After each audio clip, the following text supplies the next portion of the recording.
Live stream begins. Welcome, everyone. We're so happy to have you. We are continuing as we're going through the story of the primal point, the Bab. Now, it is August 1st, 2023. We've gone through several sessions with Miss Violetta Zane, and she has painstakingly gone through to make this presentation. She has actually gone through on theutteranceproject.com, posted this presentation, and she's going to be going over very important points from this beautiful story that you yourself can get online right now at theutteranceproject.com and read. And you can look at the beautiful imagery, the illustrations, but more importantly, you can ask questions right now. So with that being said, we have Violetta, who's going to go through continuing the story. We're here on Maku, and we're going to continue on the story of the Bab, and we're going to continue until we finish. It's going to be this week that we're going to be planning on finishing, so we have a few more sessions left. We welcome all of you to share this with your friends, be it the Zoom itself or just these videos that we're watching. It's a beautiful learning opportunity. Not many people have gone through the painstaking work of just telling a story in a good way, which we appreciate it, Violetta. Thank you for coming and telling this story. Thank you. Oh, you're welcome. So friends, I've pasted the Zoom link in the chat. You can copy that and keep it for the next 3 days and share it with your friends. It's going to be at the same time, Tuesday, Wednesday, and Thursday, and we're going to be finishing the story of the Bab. So before we get started, I just want to say a little bit about where we left off last time. Was the Bab had just returned from pilgrimage, and he stayed in Shiraz, and he was beaten in the face until his turban fell off, and he was under house arrest until September 1846, where they tried to kill him. But then, because he saved the son of an official of Isfahan, he was cast out of the city forever, and that was the last time he saw his wife. He spent several months in Isfahan, which was an extraordinary stay, where he proclaimed, just like he proclaimed in Shiraz. And then Haji Mirza Akazi, the Grand Vizier, the Prime Minister of the Shah, interfered between the proposed meeting between the Bab and the Shah, the young Shah. And he sent him to Azerbaijan, which is where we are now. Today, we're going to look at how and why the Bab was sent to Azerbaijan, his first stay in Maku, which he called the Open Mountain, and then his transfer to Chihriq, which he called the Grievous Mountain, and his examination in Tabriz. 3 very important steps in the life of the Bab, and it's now that the story becomes quite difficult because the Bab gets mistreated often, and he is now in the last years of his life. So we're going to start with the journey to Azerbaijan, which is the journey from Kulain, where he was for 3 weeks, near Tehran, when the prime minister sent him to the far ends of the kingdom. And here you see the map. So this is these are all of the stops I managed to find on that are going to be mentioned in this section. So Kulain is near Tehran. He did not go to Tehran. Then Ghazvin, the city of Tahereh, Sultaniye, Zanjan, which we saw was where his faith had reached while he was in Shiraz. This is the location of the color photograph that you're going to see next, which is this one, which we're going to see in a little bit. This is exactly where that picture was taken. And I believe it's on the road at the time of the Bab. So this is a scene the Bab may very well have seen himself. So another location is Tabriz and Milan. And then, of course, you have Maku, and you see where Maku is. It's very strategic why he was. This is the farthest ends of the kingdom. It's near the border of Russia and the Ottoman Empire, so current day Turkey. So it's a very foreign place, and that's the whole point. Haji Mirza Akazi had manipulated the Shah, and he'd obtained that the Bab be banished to the remotest northwestern corner of Persia, a town called Maku in Persian Azerbaijan, on the border between the Russian, Ottoman, and Persian empires. in an attempt to quell the influence of the Bab. In Maku, there was this very bleak fortress. It was perched on a mountain peak, and this was where the Bab would spend the next 9 months of his life. Muhammad Beg and his troops, so the leader of the troops that accompanied the Bab, and of course, as usual, fell under the spell of the Bab and respected him and loved him dearly. They were completely captivated by the Bab, and they were ordered to take the Bab from Kulain to Maku, and only 2 of the Bab's followers were allowed to go with him: Sayyid Husayn Yazdi from Yazd, his amanuensis, and his brother Sayyid Hassan. And Sayyid Husayn, his amanuensis, is the amanuensis whom the Bab will be speaking with and will be rudely interrupted on the day of his martyrdom. And we'll see that in detail in the last part. So when the Bab is traveling, he receives messages in Siyadihan. And these are 2 houses belonging to the relatives of the Tahereh in Ghazvin. The Bab addressed letters to Tahereh's father and uncle while he stayed in the city of Ghazvin, in Siyadihan, which is a village very close to Ghazvin. And as the escort passed from village to village, they didn't actually stay in Ghazvin, but in a village called Siyadihan. And from Siyadihan, the letters that he wrote were to the family of the 17th letter of the living, Tahereh. A number of Babis entered the Bab's presence in this village, including Mullah Iskandar, who had been Hujjat's envoy to Shiraz to report back to him on the Bab in the nearby city of Zanjan. And Hujjat had immediately believed in the Bab. We saw this in a previous section. The Bab asked Mullah Iskandar to deliver his tablet to Haji Suleiman Qani Afshar in Ghazvin.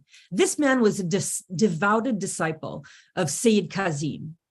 And the tablet contained a majestic declaration of the Bab station and a clear call to action. He whose virtues the late Sayyid Kazim unceasingly extolled, and to the approach of whose revelation he continually alluded, is now revealed. I am that promised one. Arise and deliver me from the hands of the oppressor. 3 days later, Haji Suleiman Khan received the Bab's tablet, but ignored his call, and he left for Tehran, where Hujjat was. So in Siyadihan, Hujjat in Tehran began to attempt a rescue of the Bab. As soon as he heard about the Bab's message from his friend who had traveled, he mobilized the Babis of Zanjan to march and deliver the Bab. Along with a large number of Babis of Ghazvin, the Babis of Zanjan planned to deliver the Bab with a daring scheme. At midnight, they arrived at the Bab's campsite, and although his guards were asleep, the Bab told them he would not run away. This, to a student of history, reminds you repeatedly of the statements of Baha'u'llah. Whenever anybody tried to alter his fate and protect him, he would always say, I am in God's hands. I do not want to be delivered. I do not want to be saved from what's coming to me. And the Bab said this beautiful quote that you have up here: the mountains of Azerbaijan too have their claim. This is the omniscience of the manifestation of God. He knew what his path was, just like Baha'u'llah would a few years later.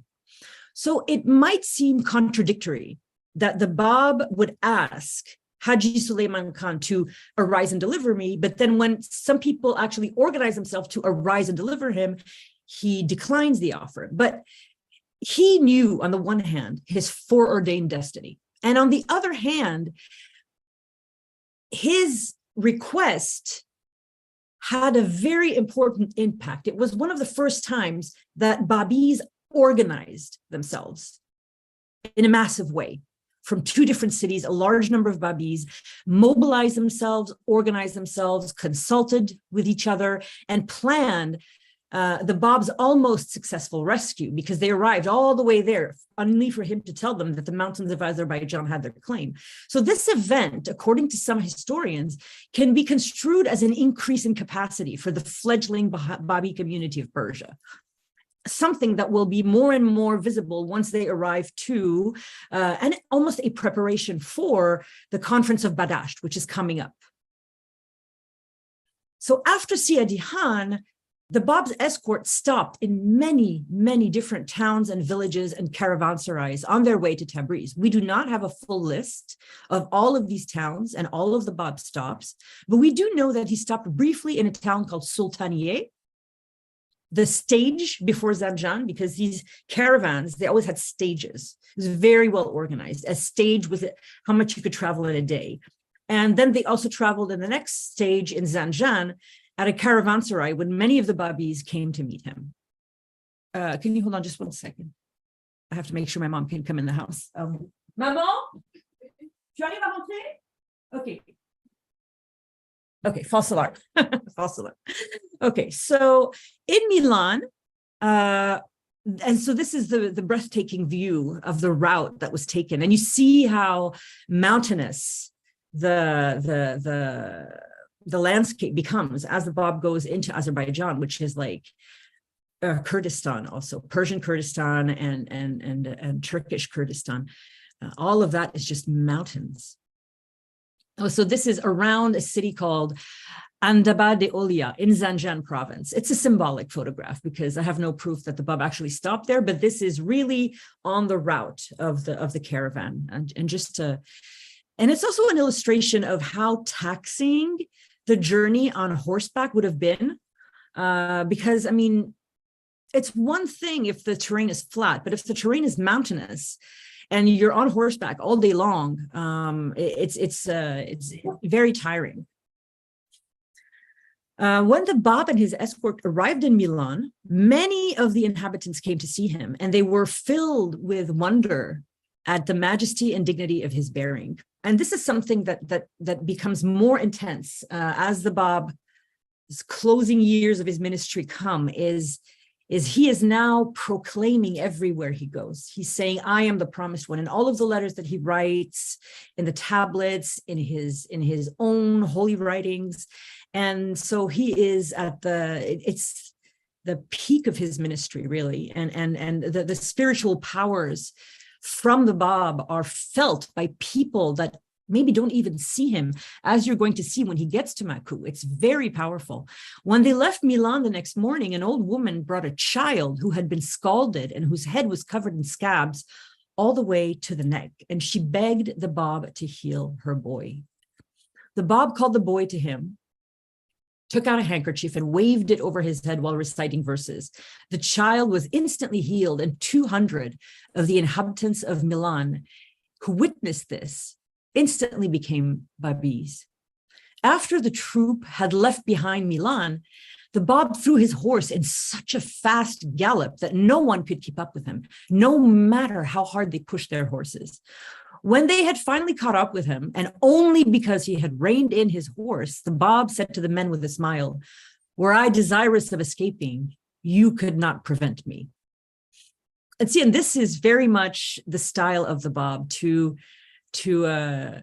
show what he can do, but then to show that he is the one who is accepting his destiny. And that is why Baha'u'llah, during his ministry, will often tell pilgrims, like Haji Mirza Haidar Ali, he said, if you look at the life of the Bab and my life with a spiritual eye, you will see that this is the hand of God throughout the life, because we could have done what we wanted. The reason that these events happened is because as Baha'u'llah said, I consented to be weighed down with chains, consented to bear chains. That's the secret of the manifestations of God. The secret of Jesus Christ and the secret of Muhammad as well is they always know what is happening, and they consent and agree and acquiesce and submit their will to God's will as well. The Bab, however, showed no sign of tiredness or fatigue in these exhausting exhausting days through the mountains. From the moment he took his seat on the saddle of the horse when they set off in the morning to the moment he dismounted when they broke for camp, the Bab would not even shift in his saddle or adjust his posture. His resistance to these conditions was superhuman. So we're arriving closer and closer to Azerbaijan because now we are in Tabriz, where the Bab is going to spend 40 days.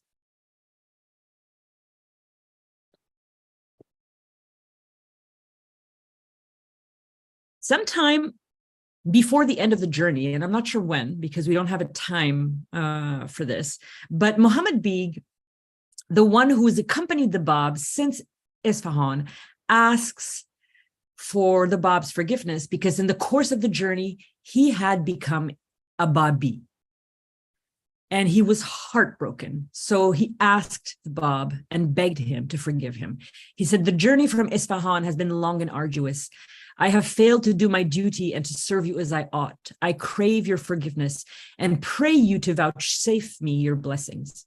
The Bab replied with his characteristic and very touching loving kindness and said, be assured, I count you as a member of my fold. They who embrace my cause will eternally bless and glorify you. They will extol your conduct and exalt your name. And I want to propose that this interaction with the man who was ordered to bring the Bab to Azerbaijan to his death, his begging him to forgive him is very similar to Sam Khan, who was the first to order his regiment to shoot the Bab. When the Bab had told him, when he said, I don't want to do this, he said, God will protect you. Do you see this is an interaction with a manifestation of God to someone who has become in love with him and his bearing and his divine presence and assured him of forgiveness. This is something a normal person cannot do for another person. Oh, here is the Bab entering Tabriz. After Milan, the Bab's escort reached Tabriz. The Babis of Tabriz tried to go out of the city to meet him, but they were turned back by officials. Only one youth managed to break through the cordon of guards and soldiers. He ran more than a mile barefoot and mad with ecstasy, threw himself in the path of the mounted guards, catching the man's cloak and fervently kissing his stirrup. The enkindled youth cried out to all the horsemen, ye are the companions of my well-beloved. I cherished you as the apple of my eye. This is kind of like a blessing given by a youth who's just ran a mile barefoot in the dirt, given to all these horsemen. It's such a, do you see how when Badi approached the Shah to give him the tablet, and then right after that, he would be very savagely martyred. But the Shah would later say the way that Badi approached his saddle, he would only be a Babi. He knew from the way, the confidence, before he even opened his mouth, the Shah knew this guy, he must be a Babi to come and talk to me like this, like he's my boss. You know, that's the attitude you're seeing here with this boy. He is so freed from convention because of his love for the Bab that he blesses the horsemen, even though he himself looks in no position to bless anybody. You know, that's the power of the Babi faith. It was so powerful. People did extreme acts of heroism, and the entire Babi dispensation was like a fire searing through the sky. The Baha'i dispensation was different. These kinds of things happened perhaps during the Baha'i dispensation, but you see a huge number of things like this, you know, of people walking into mosques and converting the whole mosque, of people running to these guards and blessing all the guards, you know, like this kind of just youthful, passionate, on fire, like the whole conference of Badasht, all that kind of thing. That is one of the things that's important to remember about the defining characteristics of the dispensation of the Bab, of his ministry. It is filled with highly dramatic, highly passionate, highly self-sacrificial, highly giant gestures, passionate gestures. So this boy, when he entered the Bab's presence, fell to the ground and started weeping. The Bab dismounted, raised him up, embraced him, wiped his tears, and the tears of this youth welcoming the Bab into the city that would be the theater of his violent martyrdom in 3 years' time was moving and majestic. And as the Bab entered the city, its narrow streets were crowded with teeming masses, and cries were ringing out from every direction. Allahu Akbar, Allahu Akbar. God is the greatest. God is the greatest. Just imagine the Bab moving through the narrow streets of Tabriz with all these cries of his arrival, and people almost just recognizing him, resonating from every direction, from the rooftops, from the streets. Tabriz officials were alarmed by this wonderful and unprecedented receptions, and they sent town criers to warn the people in the city against trying to see or visit the Bab. So between May and June 1847, exactly 3 years before his martyrdom, the Bab spent 40 days in Tabriz. And this is a modern day photograph of the citadel, the Arg of Tabriz. The Bab was kept there for 40 days, and his stay was marked by so much intense excitement on the part of the population. And this is just one of the things I just love to just point out, is that the reason he was sent there was to stop his influence. But his arrival in that city was much more enthusiastic than any other place he had ever been, even Shiraz. When he arrived in Shiraz, his hometown, there was less excitement. So obviously already now you see that the prime minister's plan is falling apart, because the whole point of sending him there was that so he would be a nobody and everybody would forget him and his faith would die. And already arriving in Tabriz, there is so much fire. So the Bab was strictly guarded and secluded in a house that was protected with guards, and his only visitors were Haji Muhammad Taqi Milani, a well-known merchant from a nearby city of Milan, and Haji Ali Askar, a Babi of Tabriz. So only 2 Babis got to visit with him. Muhammad Taqi Milani had a 2-hour visit with the Bab, and when he left, the Bab gave him 2 cornelian ringstones, instructing him to have them engraved with verses he had revealed for them, have them mounted and brought back to him as soon as they were ready. Haji Ali Askar, the other Babi, entered the Bab's presence several times to get clarification on the commission for the ringstones, the 2 ringstones he had ordered from the other Babi. Haji Ali Askar once lamented to Mullah Husayn that he had not had the chance to enter the Bab's presence in Shiraz, but Mullah Husayn confidently told him, the first letter of the living, that he would one day enter the Bab's presence 7 times. When Haji Ali Askar completed his 7th visit to the Bab in Tabriz, the Bab turned to him and spoke, "Praised be to God, who has enabled you to complete the number of your visits and who has extended to you his loving protection." Now, of course, all these statements of the Bab have to be taken as pilgrim notes, because, anything that is not revealed by him is not Holy Scripture. But we notice as the Bab is entering Azerbaijan, these momentous ways in which he speaks to people, and to me, this is as the Bab is being tested, and as the Bab is they're trying to humiliate him. He is sounding through these pilgrim notes of the reports of his words. He is sounding more and more majestic is the word, kingly, majestic. So after 40 days, the order came down from Tehran to take the Bab to Maku, which incidentally was Haji Mirza Akazi, the prime minister's birthplace. So the prime minister sent the Bab to a place he knew very well, and he knew the people, and he knew the people were unconquerable, and that's why he sent them. But his plan is already falling apart because people are already falling in love with the Bab. So this is now the July to November 1847. The first summer and autumn of the Bab in Azerbaijan will be spent in Maku. And so on the 19th of July, 1847, the Bab arrives in Maku. And this is the castle of Maku from the Dawnbreakers. Maku was a town. Now I had to do a little bit of research because I really wanted to understand Maku. So I'm giving you a little bit of cultural context here.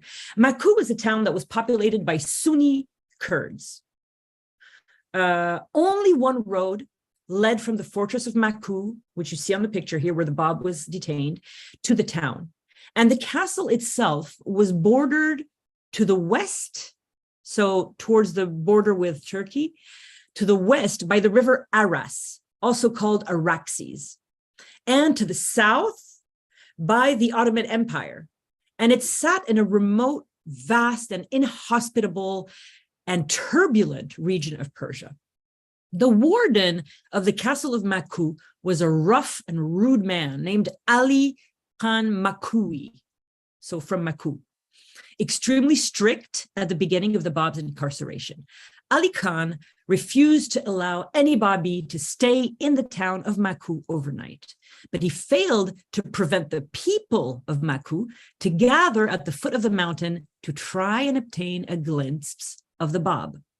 Not the reaction Haji Mirza Akazi was expecting. The Kurds of Maku had been so won over by the Bab that even the severe warden could not stop them from gathering daily below the fortress in the hope of receiving the Bab's blessing. When Sheikh Hassani Zunuzi, one of the earliest converts from the Bab, from Shiraz, after the Letters of the Living, so right after the Letters of the Living, there were the first Babis after them. Well, they were the first Babis, but then the first Babis who were not Letters of the Living, Sheikh Hassan Zunuzi was one of them. He only found shelter in a mosque that was outside the city limits. Eventually, he found a clever way to communicate with Sayyid Hassan, the brother of Sayyid Husayn, who was the amanuensis of the Bab. And because they were allowed to go into the town to exchange letters and messages and perhaps to buy little things. And for a while, Sheikh Hassani Zunuzi was the only direct link of communication between the Bab and the rest of his followers all over Iran. So the Bab gave Maku the title Jabali Basit, the open mountain. During his first 2 weeks in Maku, the Bab was forbidden to meet anyone, not a single person, for 2 weeks. And the Bab later stated himself in the Bayan, I believe, one of the Bayans. The Bab later stated that the condition of his imprisonment in the four-towered fortress of Maku were so severe that he did not have a lamp and his cell lacked a door. Now we're going to look at something that I think is very, very interesting and telling about the power and majesty of God, is the fact that this warden, who is part of the plan of Haji Mirza Akazi, he becomes a Babi. And he becomes a Babi in several steps. So this is another photograph of Maku. This is from the Baha'i Media Bank. One day, the Bab told Sayyid Hassan that he would have to stop communicating with Sheikh Hassan, who was one of the first Babis, secretly, as he intended to tell Ali Khan that his visitors should be allowed to come and go in peace from the fortress. So this is the Bab telling the warden what he wants to happen. Very early the next morning, Ali Khan was at the gate of the fortress, knocking furiously and shouting at the guards to let him in to see the Bab. Sayyid Hassan brought the request to the Bab, who admitted Ali Khan to his presence. The Ali Khan is the warden. So the warden was visibly shaken. He was very upset, and he was very emotional, and he threw himself at the Bab's feet, and he begged to be put out of his misery.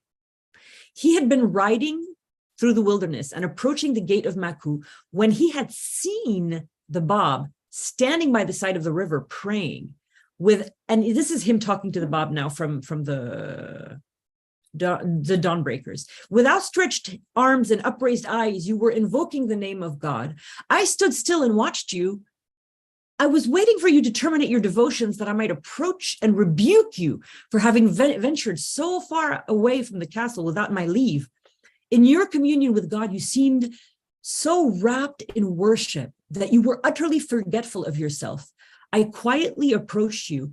In your state of rapture, you remained wholly aware of my presence, I was suddenly seized with great fear and recoiled at the thought of awakening you from your ecstasy. I decided to leave you to proceed to the guards and to reprove them for their negligent conduct. I soon found out, to my amazement, that both the outer and inner gates were closed. They were opened at my request. I was ushered into your presence, and now I find you, to my wonder, seated before me. I am utterly confounded. I know not whether my reason has deserted me. So the first step of his conversion is him thinking he has gone mad, that he just invented this whole thing, and he's begging to understand. So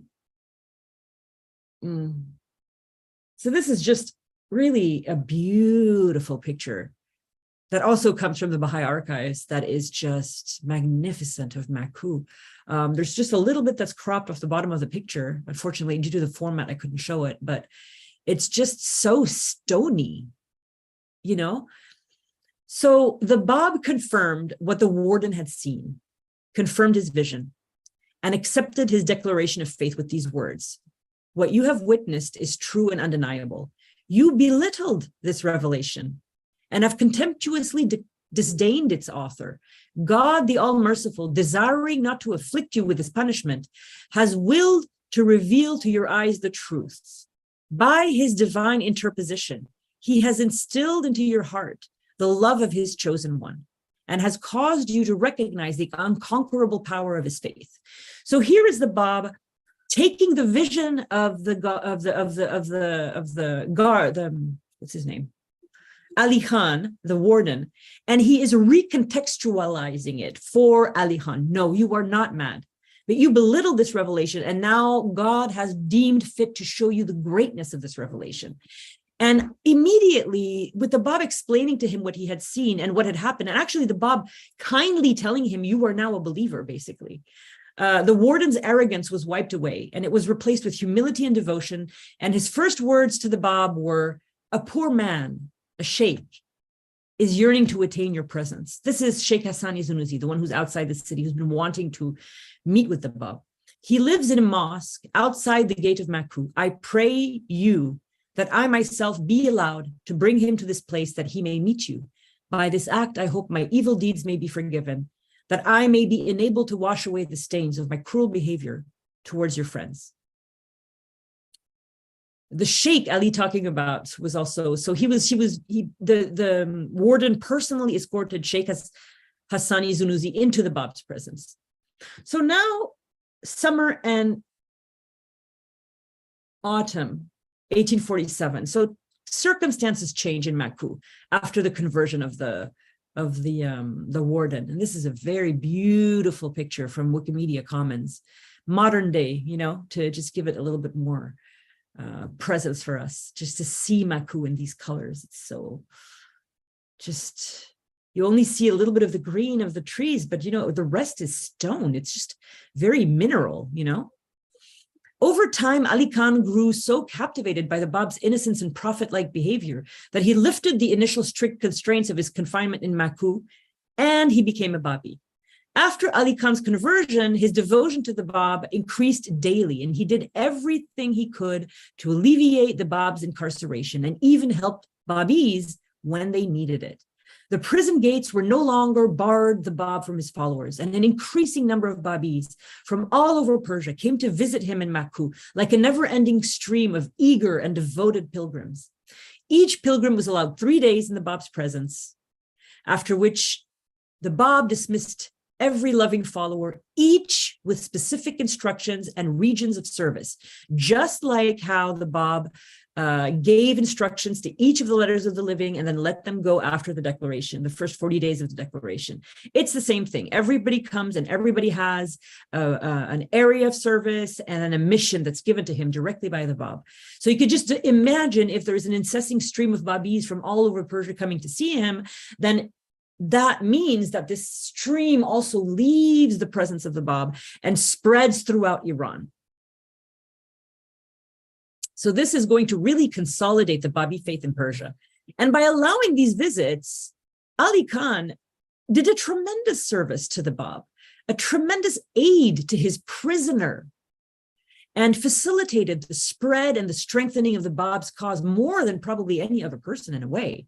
Like one single person. I mean, he's still part of like the institutions of the country, but he has lifted this. The Bab is basically no longer a prisoner. I mean, if being a prisoner meant that he was cut off from his followers and that he could not give out his instructions, that's one thing. But he arrives in Maku, the warden becomes a Babi, and then Maku no longer becomes a prison. It's like a caravanserai. Everybody can come in. They're limited to how many they can come in, but they're all allowed in. They each get 3 days. They leave with instructions to go and spread the Babi faith, which is exactly the opposite of the whole point of him being in Azerbaijan, was to not have this kind of thing happen. But this is a very, very productive time for the Bab. It's amazing. And he never lost his ardent devotion to the Bab. He paid a visit every Friday to the Bab to offer him his respect, to assure him of his loyalty. Every week he went to say this. And he often gave the Bab rare and delicious fruit to eat and any food he thought the Bab would enjoy. So the warden is now a devoted servant of the Bab. This is the power of God, my friends. Babis came from everywhere to attain the presence of their Lord. And among them, Mullah Husayn, the Babul Bab, the first letter of the living, the Bab received him at the gate of the castle and celebrated Now-Ruz with Mullah Husayn. Before he took his leave, the Bab instructed Mullah Husayn to visit Tabriz and other towns of Azerbaijan, and then head on to Zanjan, Ghazvin, Tehran, and then Mazindaran, Baha'u'llah's native province, well, ancestral province, since he was born in Tehran. These were the very pleasant conditions in which the Bab spent the months from summer to fall or autumn of 1847. This is a painting I've done with like hundreds of different layers to, I call it Fortress of Stone. It's a digital art piece that's meant to convey the grim surroundings of the Bab for his 9 months in Maku. It's a very mineral fortress built of stone, surrounded by stone on a stone mountain. Despite the conversion of Ali Khan, the Bab's 9 months in Maku were dominated by his resignation and his willingness to die, both recurrent themes in his revelation during this period of time. Although he had some access to his followers and Ali Khan was a loyal disciple, Maku was a deserted fortress and the Bab's life was deeply solitary. At the top of this stone castle, located underneath a huge hanging cliff, looking across a vast, lonesome plain, it seemed during these lonely 9 months that grief and joy followed each other in the Bab's life at rapid intervals, often precipitated by the recitation of religious leaders and also reading from books of elegies. So it was at the same time kind of a very lonely time for the Bab, because he still has his cell, he's still all alone in his cell, even when the visitors come, and then when the visitors go, he's left alone. So it's not as if he was free, really, at all, still. And so a few months after his arrival in Maku in late 1847, the Bab expressed disillusionment with the people of Persia. Let us not bother with the people's opinion. Although their cries of hurry up, and by this he means for 1200 years, they were just waiting for the promised one. Hurry up and come, hurry up and come. Although the cries of hurry up, have filled the earth, they are not sincere. We have tested them. No, now nothing for us is more expedient than leaving them to themselves to read their prayers and remain ignorant of the real Lord. So during this period of time, the Bab's writings also reverberate these emotional impulses, and the 9 months in Maku would prove to be one of the most prolific times of the Bab's entire ministry. Now, from December 1847 to April 1848, we have the winter and spring in Maku, which is an exceptionally brutal winter. And I tried to winterize Maku for you in a piece of art that I call Frozen Winter. And so I've tried to add snow and just show you what Maku would have looked like in an artist's rendering under heavy snow. So after a pleasant summer and autumn came a very harsh winter. starting in December 1847. The cold was so intense it affected the copper utensils. And when the Bab did his ablutions, the drops of water froze on his face and shone. That winter, at the end of his prayers, the Bab always called Sayyid Husayn and asked him to read aloud from the Muhirul Qulub, a book praising the virtues, lamenting the death, and narrating the circumstances of the martyrdom of the Imam Husayn. So the Bab was thinking of martyrdom already. The Bab was so deeply moved by the tales of the Imam's agonizing pain inflicted by such a devious enemy that tears streamed down his face as he listened. The tears of the Bab were shed were probably both for past and future ones, both for the Imam Husayn's and the persecutions that that Baha'u'llah would suffer soon, because in the closing years of the ministry of the Bab, we are constantly approaching the beginning of the ministry of Baha'u'llah. So as we finish this chronology, as we go to the end of this chronology, we are going to the beginning of the next chronology of the life of Baha'u'llah, which will pick up, of course, 30 years before, but we have to constantly think of Baha'u'llah as we think of the Bab. You know, they are constantly connected. And this is a very powerful time in human history, my friends. It's the only time in human history when you have two manifestations of God present at the same time on earth, you know. So Mullah Husayn, so we're approaching Now-Ruz 1848, and Mullah Husayn had been walking from Mashhad, accompanied by his servant Kambar Ali, to visit the Bab in Maku. Over his long journey, they had stopped in Tehran, and Mullah Husayn had met with Baha'u'llah. The night before he arrived, Ali Khan, the warden of the fortress, had a dream that the Prophet Muhammad would soon arrive at Maku, and he would immediately direct his steps to the fortress and visit the Bab to wish him a happy Now-Ruz. In his dream, Ali Khan rushed out, filled with joy, to meet and welcome the Prophet on foot in the direction of the river, and arrived at the bridge, and he saw two men walking towards him. He threw himself at their feet, bent to kiss the hem of their robes, and woke up from his dream. Ali Khan felt flooded with joy, and he got up, got dressed, perfumed himself, and brought three of his fastest horses to the bridge ahead of him. And when he arrived at the bridge, he was amazed to find the two men he had seen in his dream walking, one behind the other towards him. He fell to the ground. He thought it was the Prophet Muhammad and kissed his feet. And Mullah Husayn replied, "Nay, I have vowed to accomplish the whole of my journey on foot. I will walk to the summit of this mountain, and there will visit your prisoner."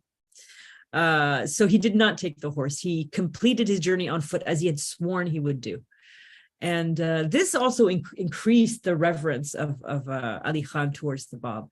So the Mullah Husayn stayed 9 days with the Bab from the 21st to the 30th of March, 1848.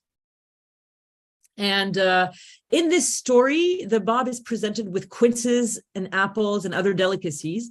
I decided to illustrate this with one of my favorite artists, Paul Cézanne, 19th century artist, who did this painting in 1885, 1887. And it's a still life with quince, apples, and pears. At least two of the fruit are present in the story. Once inside the fortress of Maku, Mullah Husayn saw the Bab, who'd been standing at the gate. Mullah Husayn immediately stopped and bowed deeply, motionless. The Bab extended his arms and embraced Mullah Husayn affectionately, and taking him by the hand, led him back to his chamber. The Bab then summoned his followers to his presence, and they all celebrated the third Now-Ruz of his dispensation, together with dishes of confectionery and the best of fruits. The Bab distributed the delicacies to his assembled friends himself, and offered some quinces and apples sent to him from Milan and picked especially for the Bab to Mullah Husayn.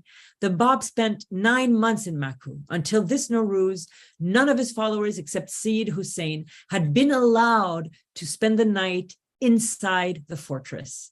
That day, Ali Khan went to the Bab and said, "If it be your desire to retain Mullah Husayn with you this night, I am ready to abide by your wish, for I have no will of my own. However long you desire him to stay with you, I pledge myself to carry out your command." That day, Now-Ruz, the third day after Now-Ruz, the large number of Babis in Maku were all permitted to enter the Bab's presence. So here we have a little story about a conversation from the Dawnbreakers between Mullah Husayn and the Bab. And this is a satellite image of the region of Maku, Azerbaijan. Maku is at the center of this map. So if you just look in the center, that stony area there, that's where Maku is. And running lengthwise in the valley, the river Araxes, or Aras on modern maps, is running along the mountain to the north of the map. So you can see it a little bit. The river is flowing there northwards. One day, as the Bab stood with Mullah Husayn looking out over the countryside surrounding the fortress, he looked at the Aras River, winding its way below them. The Bab turned to Mullah Husayn and explained to him that this was the river Hafiz had spoken about. Hafiz is one of the three major poets of Iran, and really understanding this poetry of Hafiz and Sadi and I forget the third one, but that is it's a sort of like an insight into the soul of the Persians. You know, a lot of the things that are very Persian about Iranians in general come from this subtle, powerful, spiritual poetry. And Hafiz is almost, but their poetry sometimes is so often quoted in the writings of Baha'u'llah that is almost like they were spiritually inspired, because sometimes when Baha'u'llah quotes these poets and Abdul Baha, you feel like they were inspired to reveal that poetry just so it could be used in this case, you know? And just like this, the Bab turns to Mullah Husayn and explains to him, this is the river Hafiz had spoken about in the verse, O Zephyr, shouldst thou pass by the banks of the Araxes, implant a kiss on the earth of that valley, and make fragrant thy breath. Hail 1,000 times hail to thee, O abode of Salma. How dear is the voice of thy camel drivers, how sweet the jingling of thy bells. And the abode of Salma is a literary reference to the sound of Stalmas, which is near Chihriq. And the Bab was telling Mullah Husayn that he would soon be transferred. The days, and this is also from Dawnbreakers, the days of our stay in this country, meaning Maku, are approaching their end. But for the shortness of your stay, we would have shown you the abode of Salma, so Chihriq, even as we have revealed to your eyes the banks of the Araxes, so Maku. The Bab then quoted a well-known hadith to his companion, Mullah Husayn.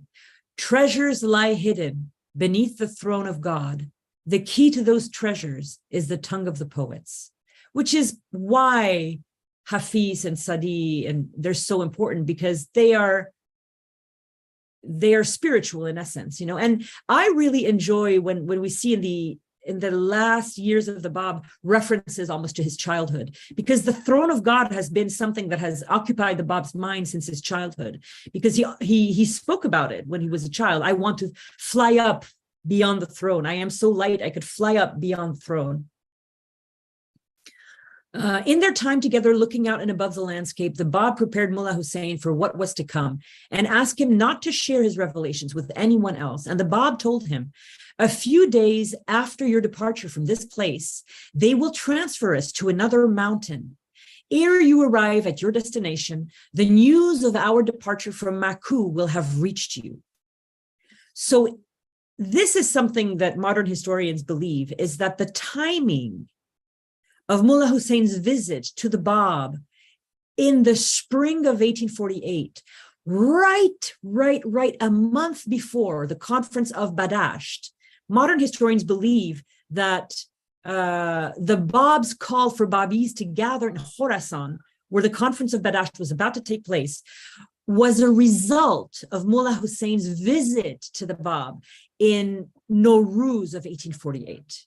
No proof exists of this, but if you think about it, Mullah Husayn visits the Bab in Now-Ruz, March 1848, and Badasht takes place a month later. So even though Mullah Husayn himself was a very memorable absentee, but Qudus would be there, and so would Tahereh and Baha'u'llah and many, many people. And that was when the Bab's dispensation would become really, really, really separate from Islam. They would change the direction of prayer.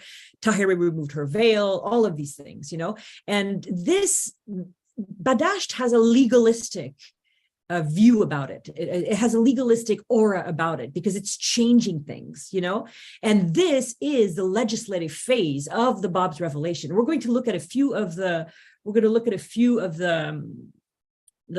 writings that the Bab is revealing in Maku, because, like I said, this is the Bab's most prolific time in his ministry. So on the 30th of March, 1848, after a visit of 9 days, the Bab bids farewell to Maku, to Mullah Husayn, sorry. And he gives him several instructions for the next several months. And I tried to make a map of these instructions of the Bab. So you can follow along. Maku is at the top right. I know it's a little bit subtle. Sorry, I hope you can see it well. But if you read through, I'm going to read through the instructions of the Bab, and you're going to follow along the map. So you, Mullah Husayn, have walked on foot all the way from your native province to this place. On foot, you likewise must return until you reach your destination. For your days of horsemanship are yet to come. This is a reference to after the conference of Badasht. He is going to ride a horse with the Bab's turban and a black standard all the way to Mazandaran, okay? But this is foreshadowed in this. For your days of horsemanship are yet to come. You are destined to exhibit such courage, such skill and heroism as shall eclipse the mightiest deeds of the heroes of old. Your daring exploits will win the praise and admiration of the dwellers of the eternal kingdom. You should visit on your way the believers of Hui, of Urumiyyih, of Marari, of Milan, of Tabriz, of Zanjan, of Ghazvin, and of Tehran. To each you will convey the expression of my love and tender affection.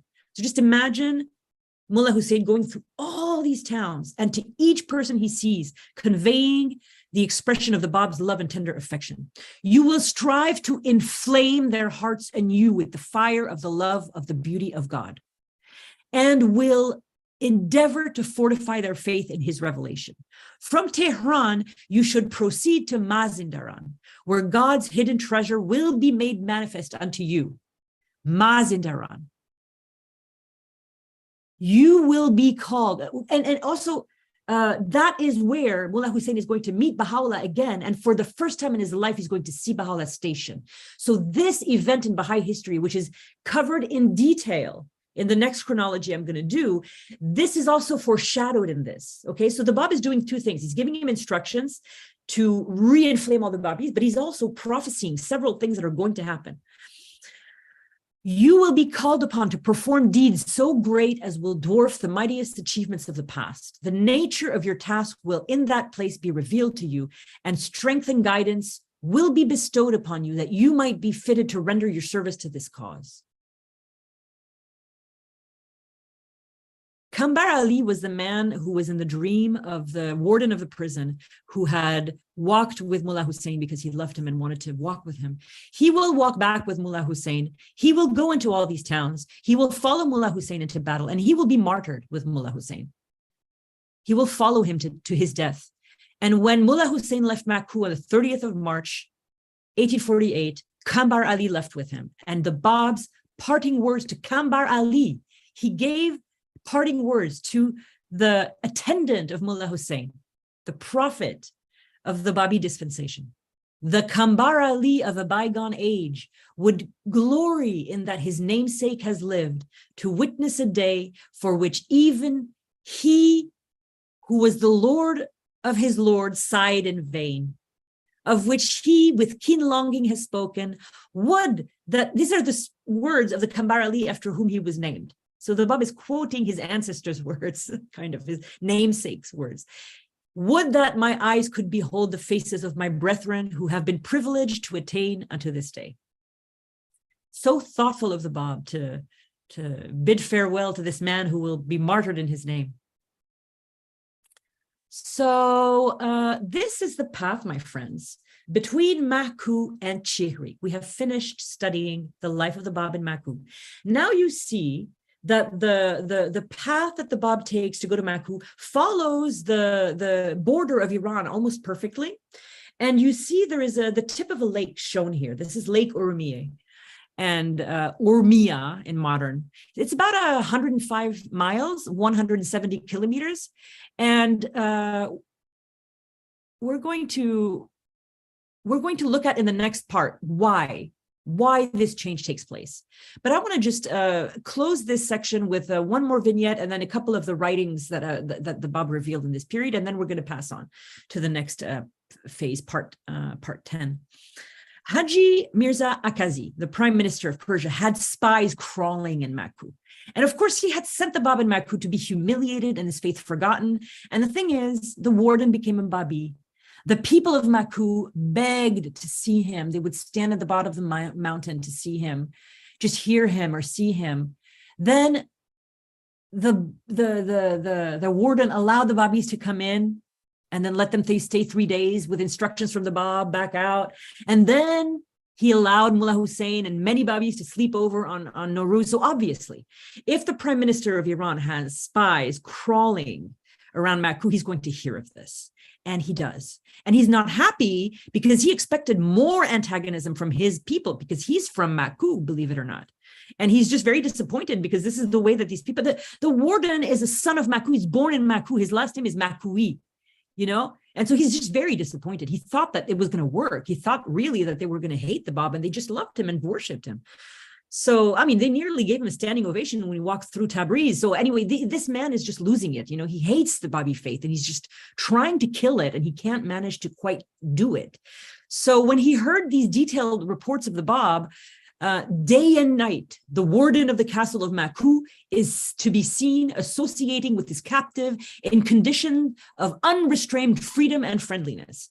One thing you got to give to these spies is that they're very accurate. That is exactly what was happening. So the spies also report that Ali Khan, who had refused to let his daughter marry one of the sons of the Shah, had insisted over and over again that the Bab marry his daughter.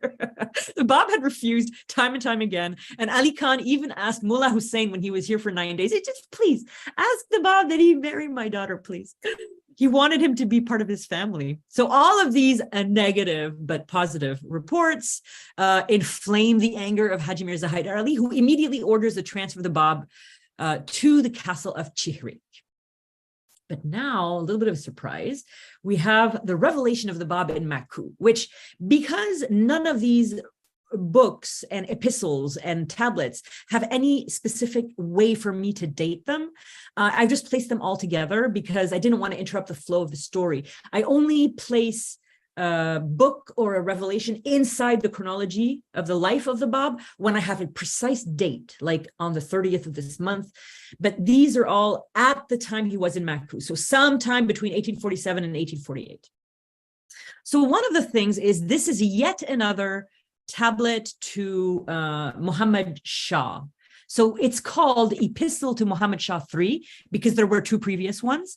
And in this epistle, the Bab states he would prefer to be executed rather than imprisoned like a criminal. This I did not know. When I learned of your command, I wrote to the administrator of the kingdom, and these are the words of the Bab revealed.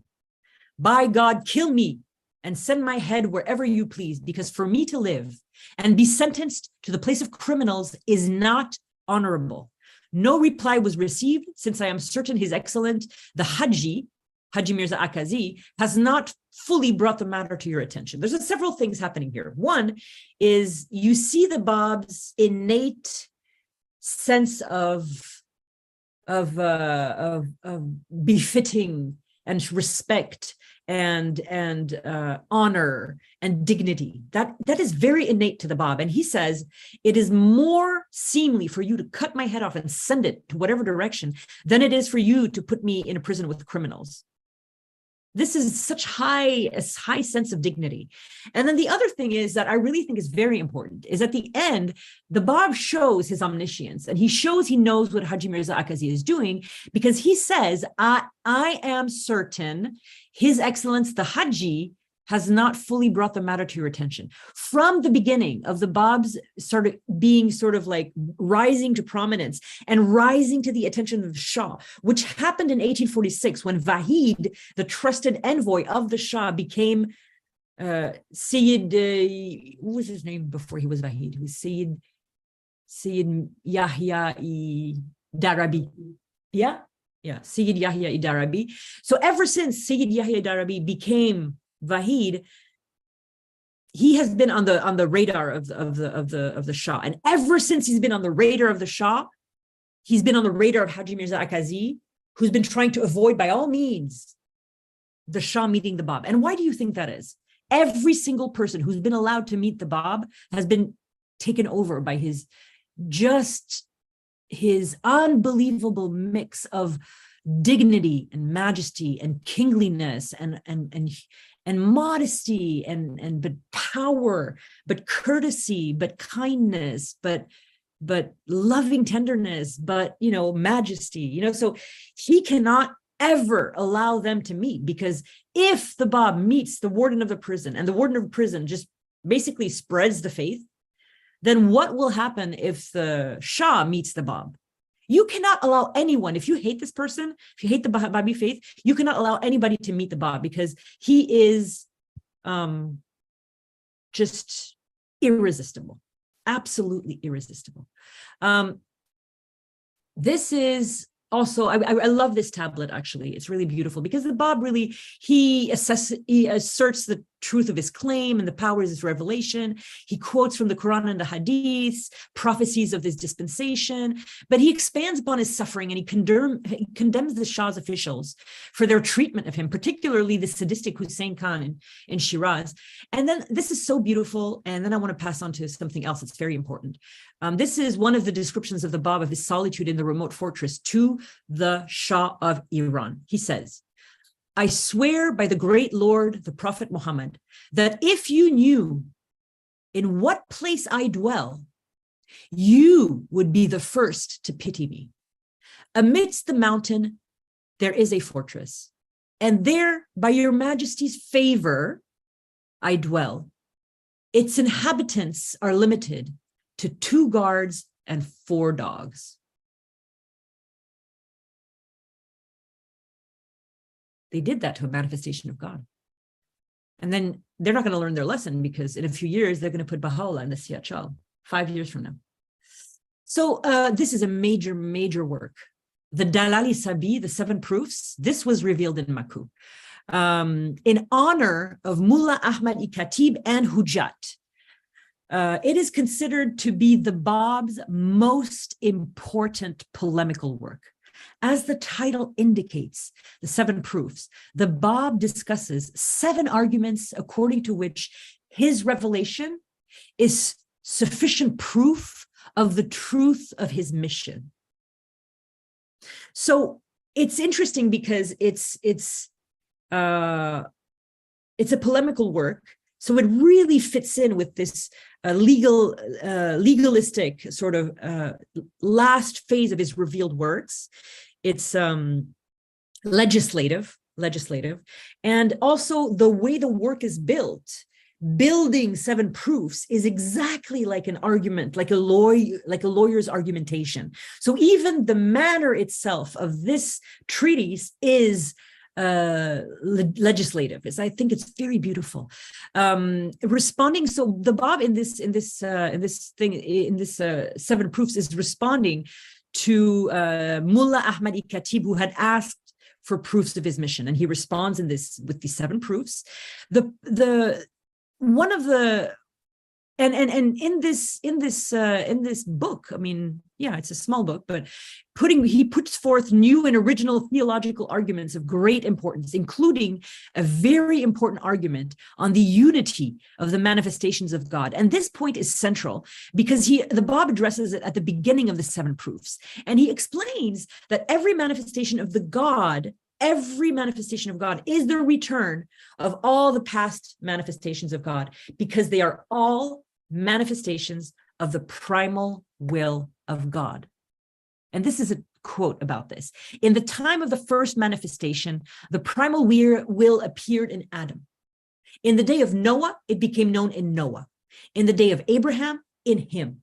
And so in the day of Moses, the day of Jesus, the day of Muhammad, the apostle of God, the day of the point of the Bayan, the day of him whom God shall make manifest, and the day of the one who will appear after him whom God shall make manifest, Baha'u'llah. Hence, the inner meaning of the words uttered by the apostle of God, I am all the prophets, inasmuch as what shineth resplendent in each of them has become and will ever remain the one and the same sun. Now, friends, this type of argumentation, you could read this today. This is so modern, this way of like deconstructing your argument all the way through time, you know, it's beautifully done. I mean, it's so beautiful. The Bab in this last period of his ministry, these last 3 years, the Bab is so eloquent. He is at the height of his eloquence, at the height of all his powers of revelation, at the height of the beauty of his revelation in both Persian and Arabic.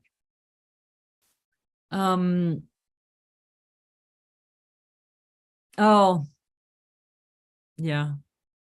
So in the 7 proofs is a really beautiful, I mean, it's a very long work. And so inside it, there are several things that have been known independently. And one of the things that have been known independently is a prayer and his constant supplication during his captivity in Maku, which is very, very wonderful because the prayer is about the protection of his faith and of Baha'u'llah.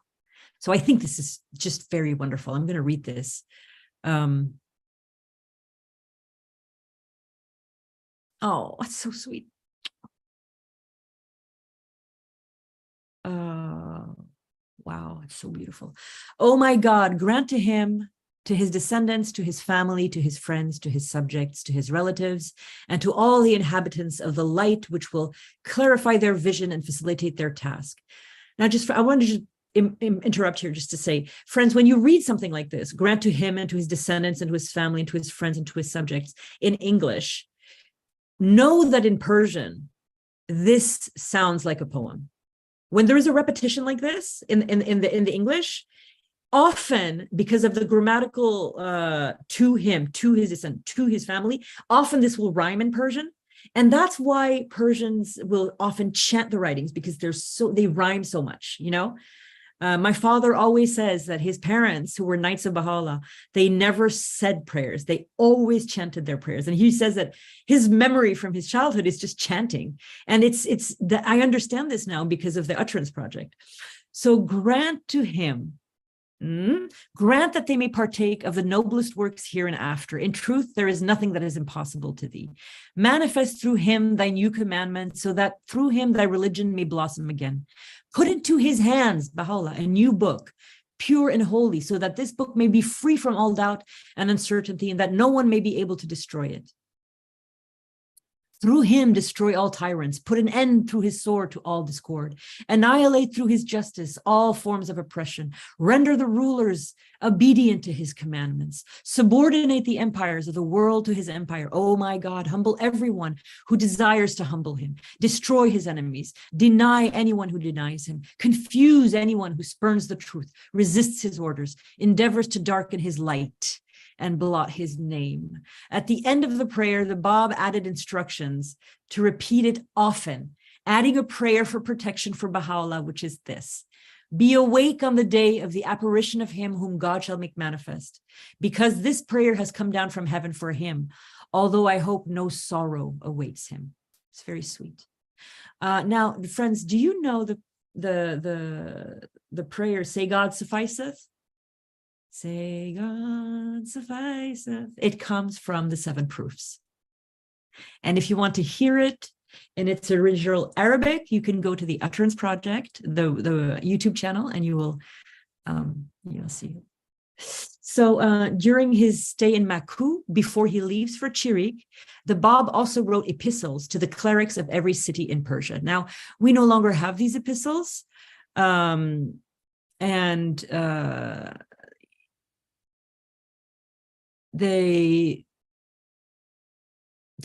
themes that he wrote on these were and just really interesting. Like he would correct clerics on some of the errors they had committed, and they were very precise. And another thing that we no longer have is and this is from the testimony of his amanuensis, Sheikh Hassani Zuluzi. The Bab revealed 9 commentaries on the entire Quran. And though these epistles to every cleric in Persia, these are lost to us.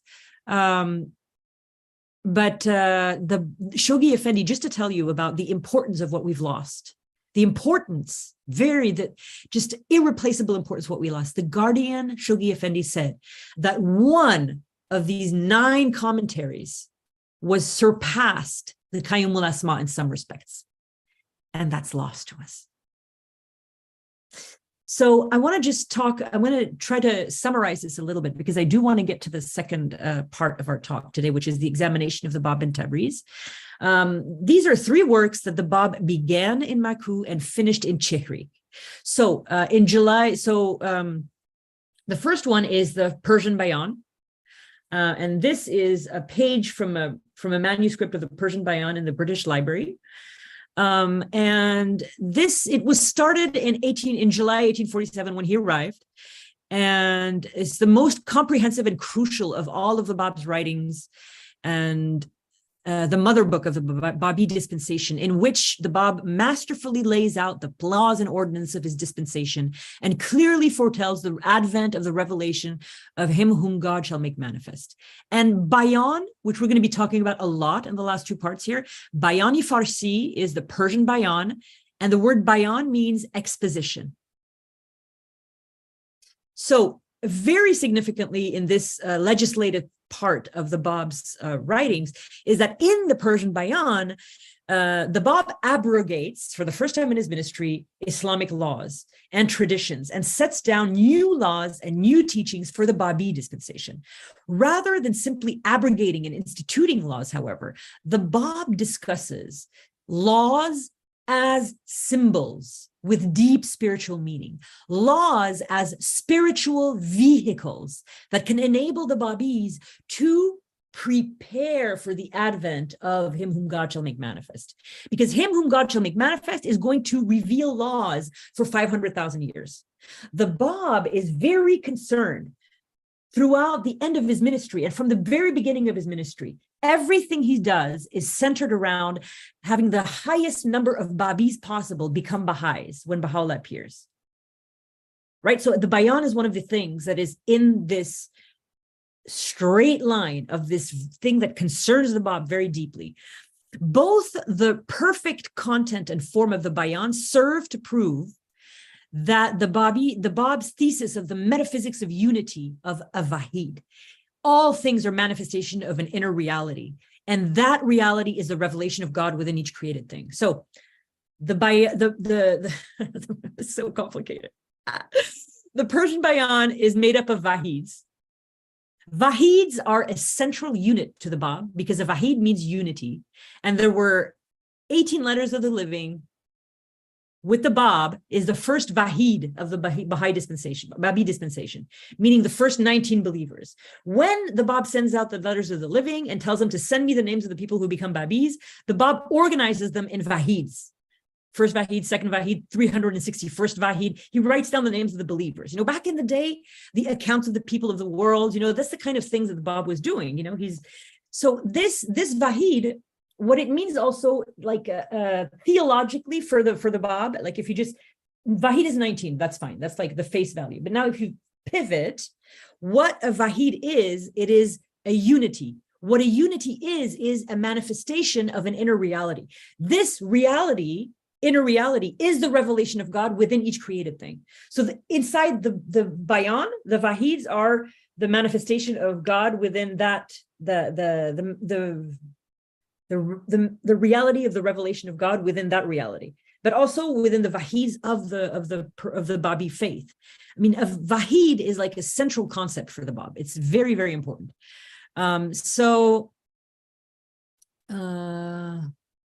In the third Vahid of the Persian Bayan, the Bab explicitly references Baha'u'llah by name, a prophetic verse that constitutes one of the most significant statements ever recorded in any of the Bab's writings. Well is it with him who fixeth his gaze upon the order of Baha'u'llah and renders thanks unto his Lord, for he will assuredly be made manifest. See, Baha'u'llah be made manifest. God hath indeed irrevocably ordained it in the Bayan. So the Bayan is where God is starting to irrevocably ordain things, because this is the legislative portion of the Bab's revelation. And so, of course, the Arabic Bayan, Bayan meaning exposition. So the Arabic Bayan is sort of, okay, it's not a condensed version of the Persian Bayan, because the Persian Bayan is 106,000 words, and the Arabic Bayan is 23,400 words. So it's a quarter of the length of the Persian Bayan. So the Persian Bayan is the mother book of the Babi dispensation. The Arabic Bayan is a sort of like with the Persian Bayan, but like the Persian Bayan is everything. It has the divine structure. We're going to look at that in detail later on. It's interesting to note that the Bab finished revealing the Persian Bayan at the point when he had revealed the 10th of the 9th Vahid, the 10th gate of the 9th Vahid in the Arabic Bayan. So they're revealed at the same time, and they're not finished exactly at the same time. They're finished near to the same time. All the supplementary gates of the Arabic Bayan, the ones that they do not share, given that the Persian Bayan, okay, so the Persian Bayan has gates and Vahids. So it has a first Vahid, a second Vahid, and then it has a first gate, second gate, third gate. So how to explain this in a way that's easy? The Persian Bayan finishes at the 10th gate of the 9th Vahid. So there's like 9 gates, I think, remaining. And they are going to be revealed in the Arabic Bayan. So there is content in the Arabic Bayan that is unique to the Arabic Bayan that continues where the Persian Bayan ended. It picks up where the Persian Bayan ended. I hope I made sense. Please, did I make sense? Yes? Okay, good. Thank you very much. So as with the Persian Bayan, the gates are the chapters of the Bayan in the Arabic Bayan and the Persian Bayan, and then the Vahids are the units within those gates, which I think I said the opposite earlier, but that's not what I meant. And so each of the gates of these books leads to the resurrection of the Babi faith in the appearance of Baha'u'llah. So one of the things that the Bab did, and there are many, many, many scholarly articles that will do a much better job than me explaining this, but one of the things that the Bab did is that he put a structure in like the Qayyum al-Asma, the Persian Bayan, the Arabic Bayan, the Book of Names, the Dalali Sabi, like the structure itself of his very sort of like breakthrough writings.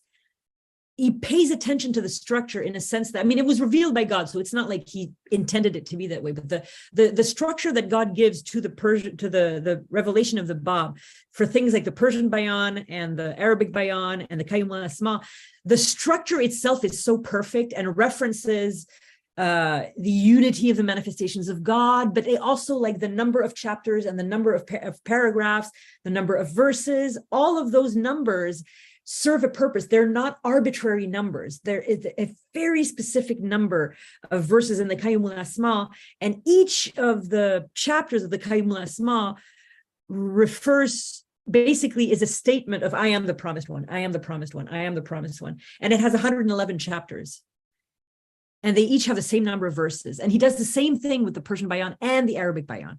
So they are incredible works, and he's going to be revealing them for quite a long time. Now, the last thing I'm going to leave you with in this part before we move on to the next one, which we may have to finish tomorrow because I think I did not realize it was so long. Okay, so the Kitab al-Asma is a book of names. And the Book of Names, the Kitab al-Asma, my friends, is a feat of divine revelations. It is the largest revealed book in history of religion. It contains 500,000 verses, 500,000 words, and it is 3,000 pages long. And this is just a screenshot of some of the pages, just to give you an idea of like the massive, massive volume.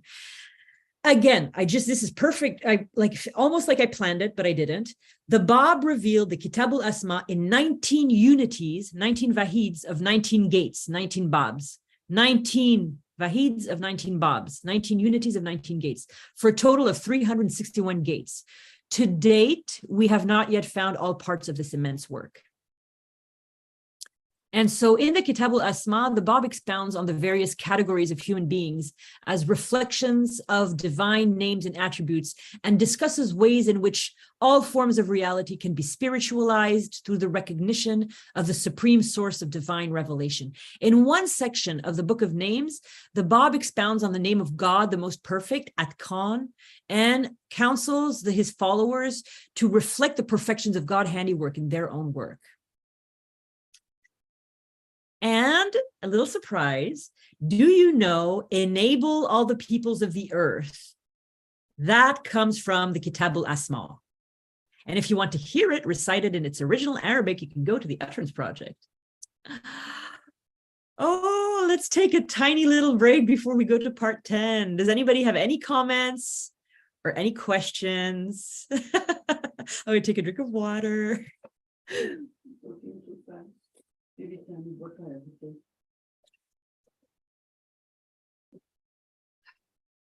No questions. Oh, come on. Somebody make something up so I have a little break.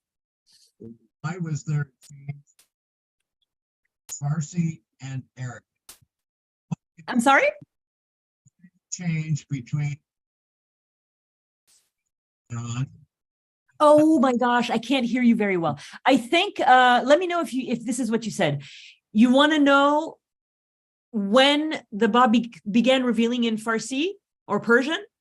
No, why the change in language from one to the other? Why not the book all in Farsi?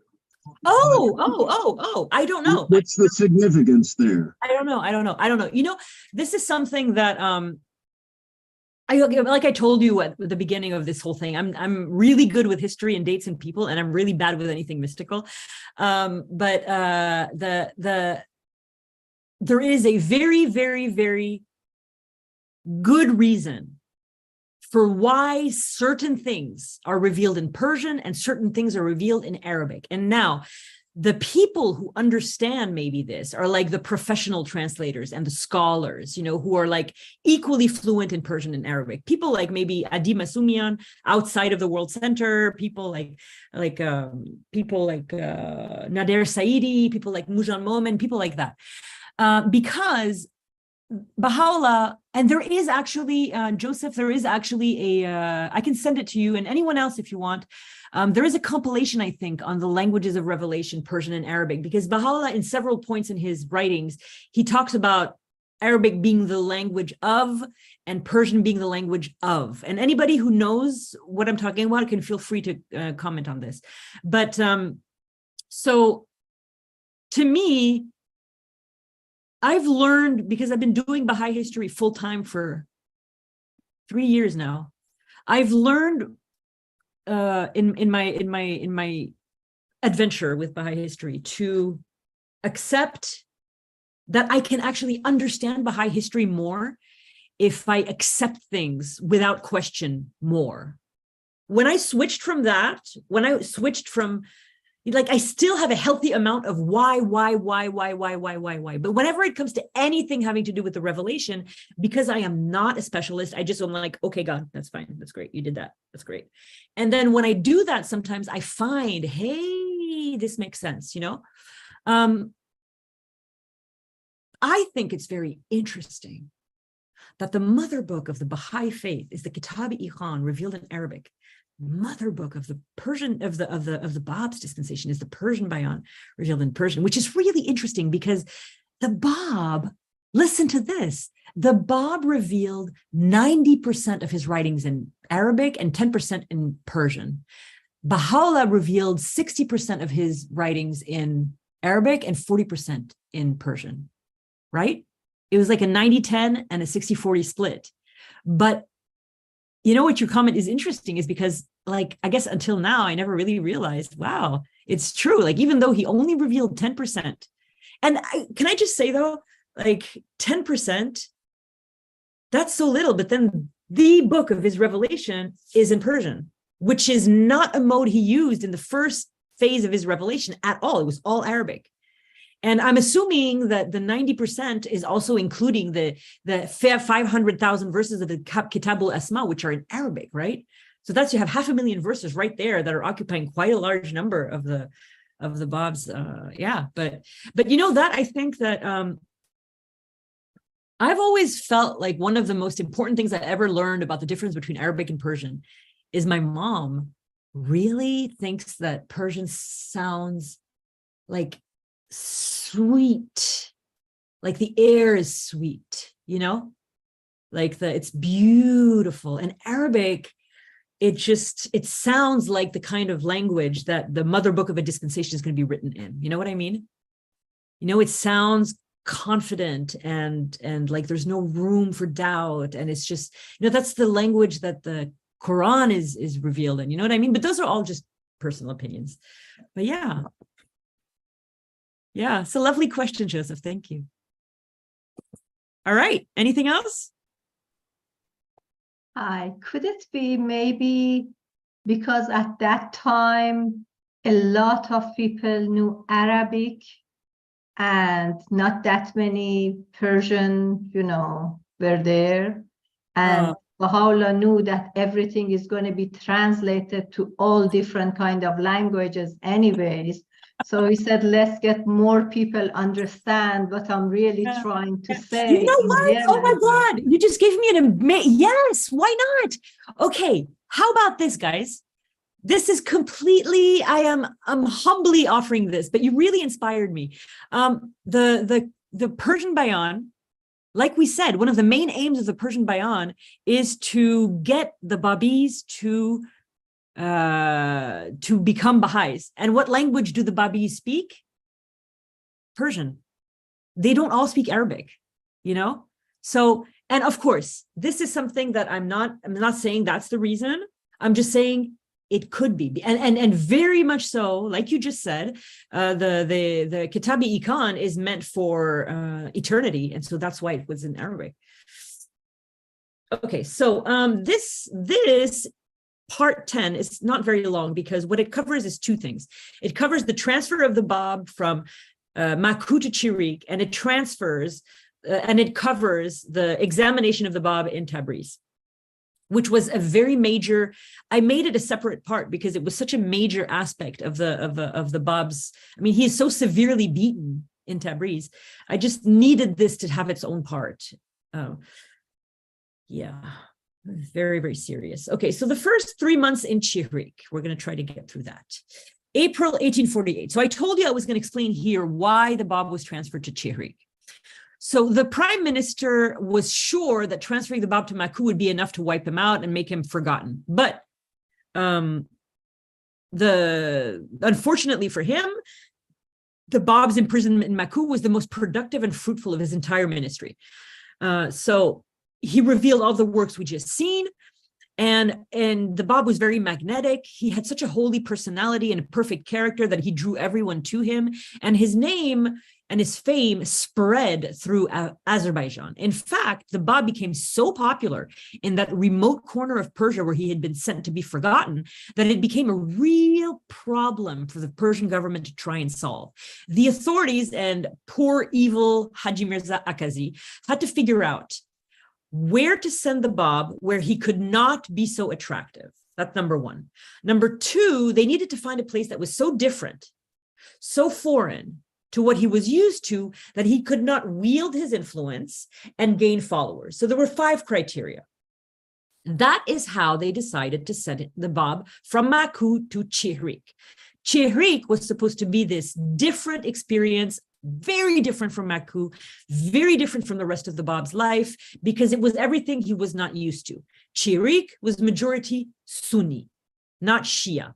The people spoke Turkish, not Persian. It seemed like an ideal place to put the Bab and have him just dissolved into this like Turkish Sunni area, completely forgotten, not liked at all. Nobody's going to notice he's there. Yep. Maman? Oui. Hold on just a second. Apologies. Est-ce que tu peux t'asseoir juste derrière moi? Juste derrière moi. Okay. All right. Okay, so this was the ideal place that they thought they were going to be able to send the Bab. So at the beginning, yes, it was very difficult. From April to July, the Bab had very difficult circumstances in Chihriq. The castle was named by the Bab Jabali Shadid, the grievous mountain. It was close to Urumiyyih and only 4 kilometers away from the nearby town of Salmas, which we saw in the conversation between Mullah Husayn and the Bab in the last part. The inhabitants of that small region were Sunni Kurds of different tribes. There was the Naqshbandi tribe, the Yazidi tribe, and the Ahlihak tribe, which was the same tribe of Muhammad Beg, the person who had accompanied the Bab from Isfahan to Maku. He was from the tribe of the Ahlihak, and he had fallen completely in love with the Bab and believed in his message and become a devoted follower. The warden of the fortress of Chihriq was named Yahya Khan. He was a Kurdish chieftain of the Shikak tribe, and his sister was one of Muhammad Shah's wives. So one of the wives of the Shah was the sister of the warden of the castle of Chihriq. Yahya Khan was a very harsh and very unpredictable man, and to satisfy Haji Mirza Akazi, he treated the Bab very harshly during his first few months of confinement, which were very difficult and very rigorous. There you go. That's what I just said. And now, of course, a softening of circumstances. So this is, I'm calling this Chihriq in summer. This is a painting I did on Photoshop and Illustrator. I tried to make Chihriq into, we usually only see this ugly thing here. You know, I'm an artist. I really don't like that. It's so ugly. And just black and white. So I just processed it until I found something that would make it kind of look like what it looked like in the spring, you know? So Yahya Khan could not keep the gates of Chihriq closed to the Bab for very long. By this point, this is the #1 recurring theme. Anybody who tries to punish the Bab, anyone who really tries to be strict with the Bab, eventually they can't be, because the Bab's power and his attraction are divine and they're superhuman, and they capture the hearts of the people who are supposed to bring him in and humiliate him. They capture the hearts of the wardens. They capture the hearts of the people of the city. So he just became enraptured and really became a Babi, and his entire being was filled with love for the Bab. And one day, this is a really cute story, actually. I like this story a lot because I think from these little vignettes of the manifestations of God, we can really learn some things about our own lives. One day, the Bab asked for some honey, but the product that was brought to him was not of a good quality, and he found the price expensive. The Bab explained that he had been a merchant by profession and asked that better quality be bought for a lower price and brought to him. The Bab counseled the men to follow his example and to neither take advantage of anyone nor let themselves be taken advantage of. In this level of integrity, right down to the smallest things of honey, is just one of the Bab's qualities. Not even the shrewdest or smartest of dishonest men could deceive him. And he, in turn, he never treated anyone harshly, even the most helpless of people. In fact, he was kinder the more helpless people were. So I was doing this chronology at a time when everybody was crazy about Midjourney. So I thought I would just wink at this Midjourney business, and I created a painting of people gathering at the bottom of a mountain, listening to the Bab chant. his prayers. I mean, I'm not very happy with it, but it's nice. It gives life to the story. The Bab's imprisonment in Azerbaijan caused the Babi faith to spread through the region in the cities and villages of Maku, Kui, Maragi, and Salmas, Urumiyyih, Tabriz, and Saysan. The successful proclamation of the Babi faith during the Bab's incarceration was due to a very small number of very active Babis who had gone to meet the Bab and then disseminated his message effectively as per his instructions. There were soon so many Babis in Chihriq that it was impossible for them to find accommodation. And they even had to be housed in the town of Iskishar, where food and other necessities for the castle were purchased. The Kurds who lived in Chihriq, like the inhabitants of Maku before them, soon became fascinated with the Bab, and they gathered at the fortress every morning before starting their workday to prostrate themselves before the Bab. Remember, the point of moving the Bab to Chihriq was that this did not happen. That's amazing. So many people wanted to gather in the courtyard to see and hear the Bab that the majority of them had to remain in the street in order to listen to the verses revealed by the Bab, knelt to the ground, seeking to refresh their souls with the remembrance of him. In fact, the commotion caused by the Bab's arrival in Chihriq far exceeded the infatuation of Maku, and Haji Mirza Akazi's plan to transfer the Bab to an even remote location had completely backfired. The ardor of the Bab aroused in people could not be stamped out. Extremely distinguished Sayyids, eminent ulamas, and even government officials flocked to the Babi faith and became ardent followers of the Bab, and Yahya Khan turned no one away. The influence of the Bab was impossible to contain. It radiated like the sun and attracted everyone. I want to pause here and give 3 stories of the Bab's disciples. First, the story of Dayyan's conversion in the city of Kui. Kui was also a town near Chihriq, and its inhabitants soon learned that a number of its more prominent citizens, Sayyids, clerics, and officials had become Babis. Also living in Kui was Mirza Asadullah Kui, the son of a personal friend of Haji Mirza Akazi. He is known to us by his title, Dayyan. Dayyan spoke Persian, but also Syriac, Hebrew, Turkish, and Arabic. Mirza Asadullah had been a proud man, a high-ranking official in the government, a highly learned man who wrote very eloquently, and had long resisted any attempts to convert him to the Baha'i faith. He was a very outspoken enemy of the Babis, until one night he had a dream that convinced him to write to the Bab. This image here, I forgot to say, is a modern view of Kui. And you see the mountains, huh? There's like 3-4 levels of mountains here. 1, 2, 3, 4, 5. There's just I love mountains. It's so beautiful.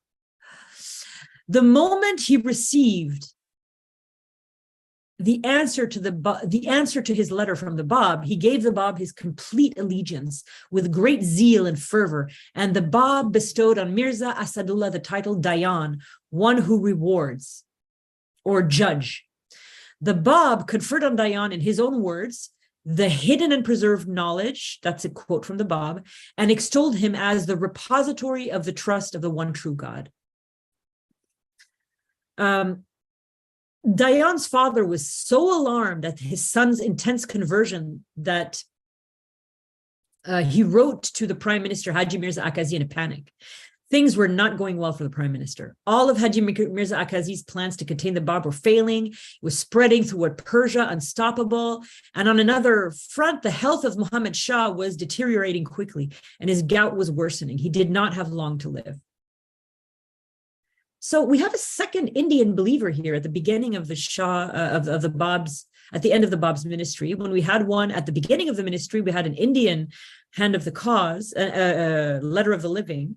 Here we have an Indian dervish. Now, this dervish here is actually a Persian dervish. It was photographed by Dmitry Yermakov in the 1870s from Wikimedia Commons. But because he's a dervish, I like to imagine that this is what the other dervish looked like.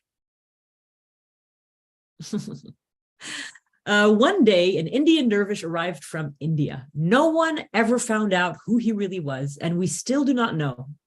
The Bab gave him the title Tahrullah, the wrath of God. Love it. All that the dervish would say about himself was that he was a Nawab in India and that the Bab had appeared to him in a vision. He gazed at me and won my heart completely. I arose and started to follow him, when he looked at me intently and said, "Divest yourself of your gorgeous attire, depart from your native land and hasten on foot to meet me in Azerbaijan. In Chihriq, you will attain your heart's desire." So that was the vision of this Indian Nawab, who became a penniless dervish. Nawab is like a prince. The Bab received Kahrullah and gave him instructions to return to India as a dervish, alone and on foot. And Kahrullah obeyed, leaving alone with the modest clothes of a dervish, staff in hand, all the way back to India. If anyone asked to accompany him, he would reply in a compelling way that stopped everyone from insisting. "You can never endure the trials of this journey. Abandon the thought of coming with me. You would surely perish on your way, inasmuch as the Bab has commanded me to return alone to my native land." Although we do not know what happened to Kahrullah, this story is extraordinary for the distance he traversed from a dream. Thousands of miles. The pull of the manifestation of God attracted a man 2 countries away, thousands of kilometers on foot. And he reached not only his destination, but his heart's desire. And he returned with a mission.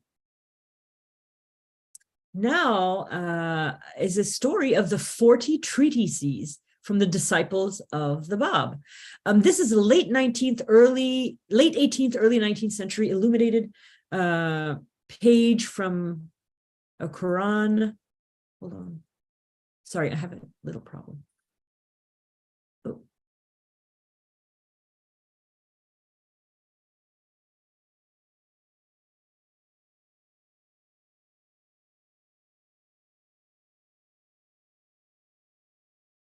Okay, sorry, friends. In the course of the year 1848, the Bab asked 40 of his disciples to compose a treatise establishing the truth and validity of his mission and relying on the Quran and the Hadith. So he gave them the subject and he gave them what they were supposed to base it on. They all had a very clear idea of what they were to write. So they did. The disciples obeyed, and immediately, and soon the Bab received 40 treatises, and he selected the one that Dayyan had wrote, the believer that we saw who lived really nearby in Kui, as the best of them all, showering his praise and unqualified admiration on Dayyan's treatise. It was on this occasion that he renamed Mirza. It was on this occasion. Okay, so it was actually on this occasion that he renamed him Dayyan, not earlier. And he revealed in his honor the Lahi Hurufat, tablet of the letters, a tablet by which he estimated no amount of learning could produce.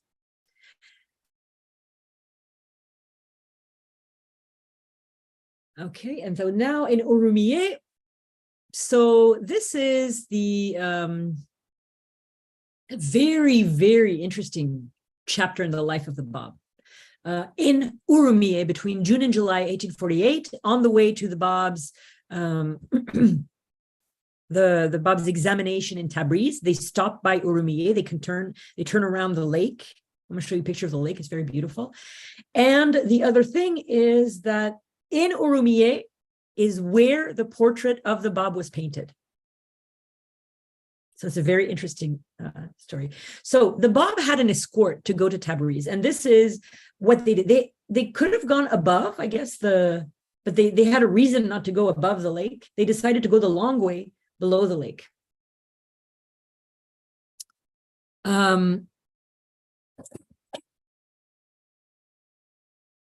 Oh, right. So the going through Kui at the top, where Dayyan became a Babi, was not possible because the support for the Bab in the city of Kui, north of the lake, was so intense that they could not afford to take the Bab through Kui to take him to Tabriz. They had to take him south, and that is how we have the portrait of the Bab, because it was painted in Urumiyyih. So it was 3 months after the Bab had been in Chihriq that Haji Mirza Akazi, after having received complaint after complaint from the ulamas of Azerbaijan regarding the enthusiasm of the people of Chihriq and the conversion of so many eminent people to the Babi faith, he gave the order that the Bab was to be sent to Tabriz. But even before he gave the order, the Bab began to make his own arrangements. First, the Bab sent away all the Babis that had congregated at the castle of Chihriq. Then he asked Sheikh Hassan Izunuzi to collect all the writings he had revealed in Maku and Chihriq and entrust them for safekeeping to Sib Ibrahim Khalil, who lived in Tabriz. The Persian government sent the order. They sent the order to make the detour through Urumiyyih in the south of the lake. And they chose a brigadier by the name of Rida Kuli Khani Afshar to escort the Bab. And this man's fate was the same as so many who preceded him. He became captivated with the Bab and became a devoted and faithful Babi, which is now, we love that story. So this is the Bab in Urumiyyih now, and this is actually a photograph of the house in which he stayed with a green X above the window for the room that he occupied.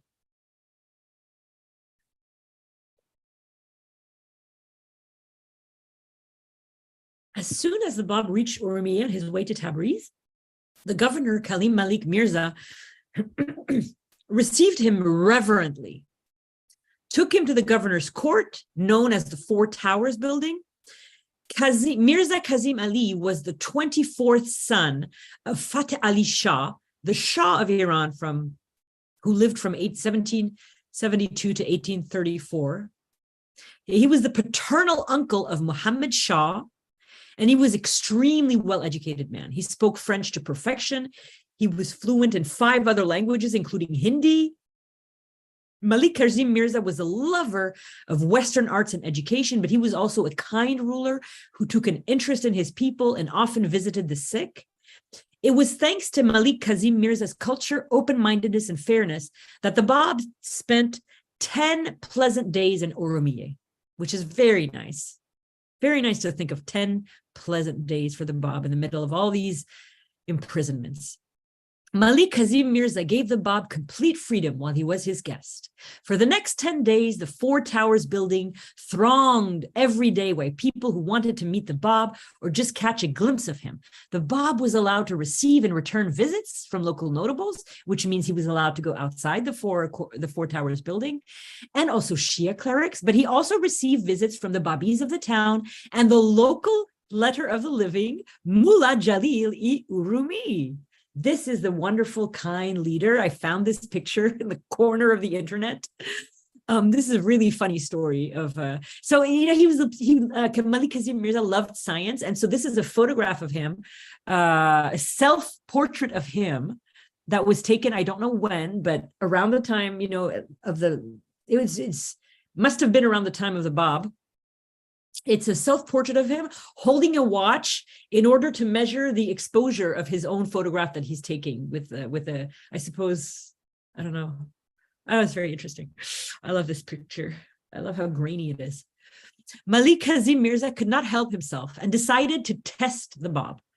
But it was not a theological test. It was the matter of an unruly horse. On the Friday of his visit to Urumiyyih, the Bab had decided to visit the public bath. And Malik Kazim Mirza thought he would trick the Bab by asking his attendant to give the Bab a particularly unruly horse to ride. But of course, now we're experts and we know what happens to anybody unruly that approaches the Bab. They no longer become unruly, whether it's humans or horses. So we know how this is going to end. Those who knew the horse waited impatiently to see the gifted animal best the Bab. But when the Bab approached the horse, the animal stood perfectly still. The Bab quietly took the bridle in his hand, gently caressed the horse, placed his foot in the stirrup, mounted the horse with no problem at all, and started riding it with perfect control. Malik Kazim Mirza was so ashamed of his trick, he accompanied the Bab on foot, next to the now calm horse, almost all the way to the public bath, until the Bab asked him to return to his house. All the way from the residence to the bath, attendants had to follow the Bab and stop people from swarming him. When the Bab was finished with the public bath, He mounted the same horse again to return to the governor's mansion. But in the meantime, the news had spread through the town. I'm just going to go ahead and guess that that horse was really unruly, because everybody, they're like, he mounted the horse. He mounted Satan. He mounted Satan. Go and see. Everybody just, men, women, children rushed in to take away every drop of water the Bab had used in the bath after his bath. So this was just, everybody was hearing these things about the Bab. They were trying to see him, and he had freedom. He could see people. I mean, that's amazing. I wish we had more information on this stay in Urumiyyih.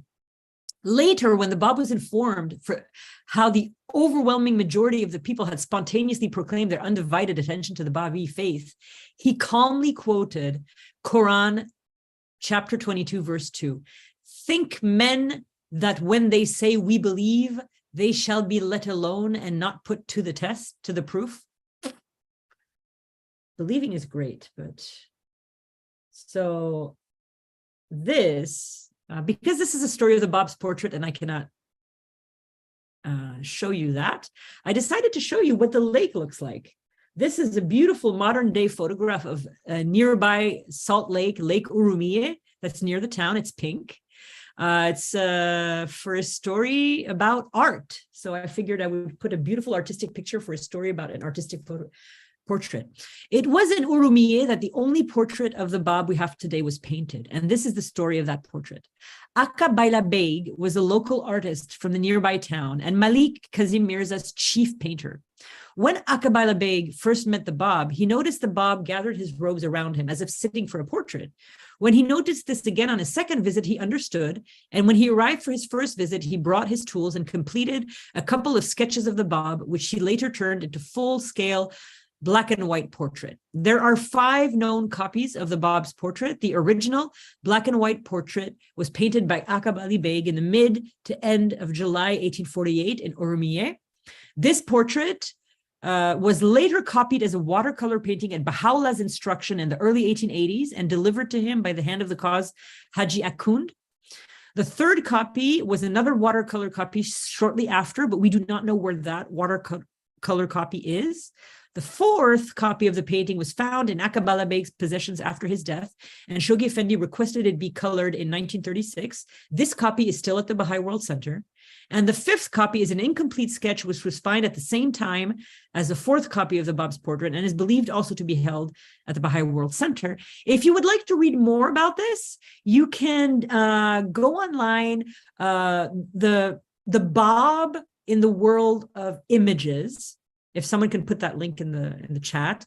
It's a paper by Adib Masumian and Bijan Masumian about the fate of the 5 portraits of the Bab. And it was the source for this story. So we've arrived at the Conference of Badasht, because the Conference of Badasht takes place without the Bab and without Mullah Husayn in a different part of the country. See, Badasht is over here, almost all the way into the east. And Chihriq is almost all the way up into the west-north here. So they're very far away, and they're happening at the same time, the Bab's examination in Tabriz and the Conference of Badasht. So this is really a story about spiritual forces at play. At the same time as the Bab is being examined in Tabriz and makes a public declaration of his claim as the promised one of Islam, which he has already done in Shiraz and in Mecca and in Isfahan. Yeah, they wrote 70 fatwas against him in Isfahan. So he has been proclaiming for the last since he declared, really, for the last 4 years of his ministry. Baha'u'llah. I'm sorry. So at the same time as the Bab is proclaiming his advent, his being the advent of the promised one, Qudus and Tahereh are proclaiming the advent of the new dispensation across the country with Baha'u'llah in Badasht. Baha'u'llah and Qudus had agreed that the time had come 3 years into the Bab's ministry to make a formal a formal announcement.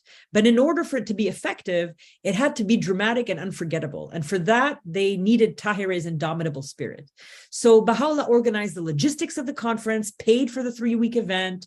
81 Babis came, 80 men and Tahereh, the single woman.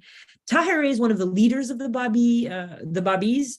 The main leaders, really, of course, other than the Bab, who is the founder of the Babi faith, would be Baha'u'llah, Qudus, and Tahereh. They're the 3 main leaders, really.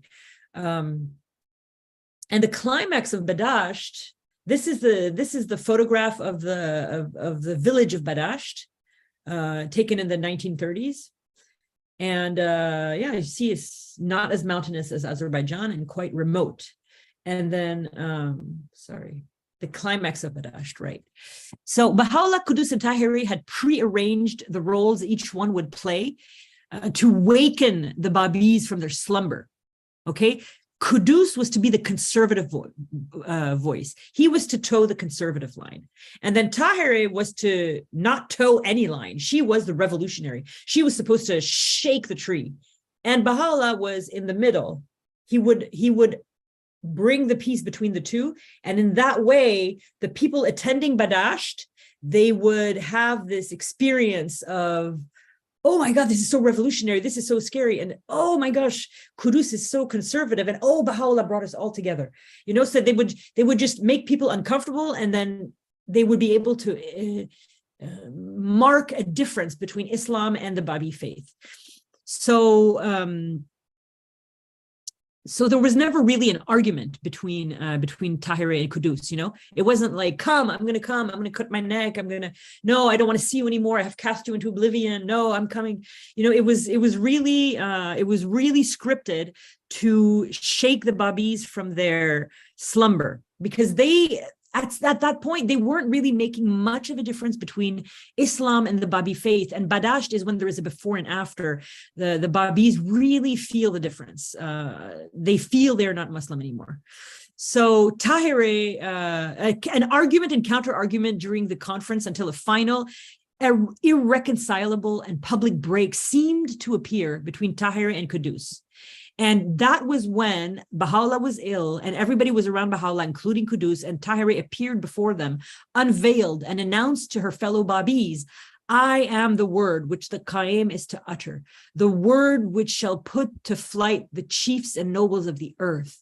This is the day of festivity and universal rejoicing, the day on which the fetters of the past are burst asunder. Let those who have shared in this great achievement arise and embrace each other.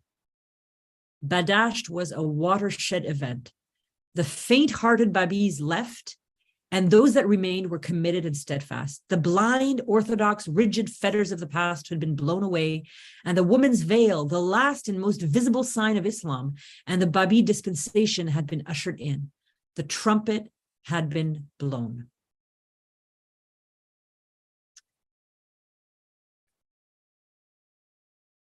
I'm going to stop here for today. We're going to do Tabriz tomorrow.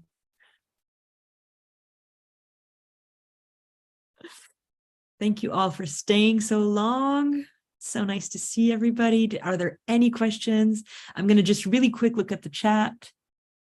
Okay. Great. All right. Wonderful. We thank you so much, Violetta, for going through this with us again.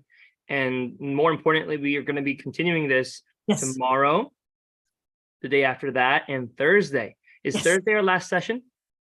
For the Bab, yes. In case I am not doing what I did in the first parts anymore, I am not abbreviating anything. I'm just going through everything. So if we don't finish on Thursday, we have two choices. I may be a half an hour longer, so we may just have to have a half hour longer session on Thursday, or yeah. But I mean, I think we should be done. Yeah. Either way, we can work out something. Yeah. And we want to finish, so we'll do it as we need. After this, the story continues from August 17th to August 25th. We're going to be doing the chronology of Baha'u'llah. So it's really good that we did the Bab first, because everything is going to make sense. And definitely for all of you who are joining us on the Facebook page, we have the event posted with the Zoom link to join for tomorrow. We will be posting the Zoom link and whatnot for the next series. So watch out for that, and Violetta will be in touch with us. Yeah, for sure. One last thing. Yeah, I just wanted to say that that Violetta, if you decide that you really want to schedule an extra session Yes. at any one point, you just tell me, because Okay. between this Thursday and the start of your course on Baha'u'llah, I don't have anything scheduled. I'm wide open. Oh, okay. Okay. Okay. Thank you for that information, Peter. And Yeah, because I speaking of think which, I would be rushing through the story, I think. If you don't mind, can you give me Thursday so then I can just do one part a day? I don't want to, I really have a lot to say about Tabriz, because this is where the that'll be first Friday. Yeah, Friday. No, that's tomorrow, You actually. mean Friday? You want Friday too? Yeah, I want Friday too. Yeah. Yeah. Okay. So Because let's that's add Friday to this session. Okay. Yes. All right. Sounds like a plan. So the whole week, Plan. everybody. And speaking of which, it's important to say this.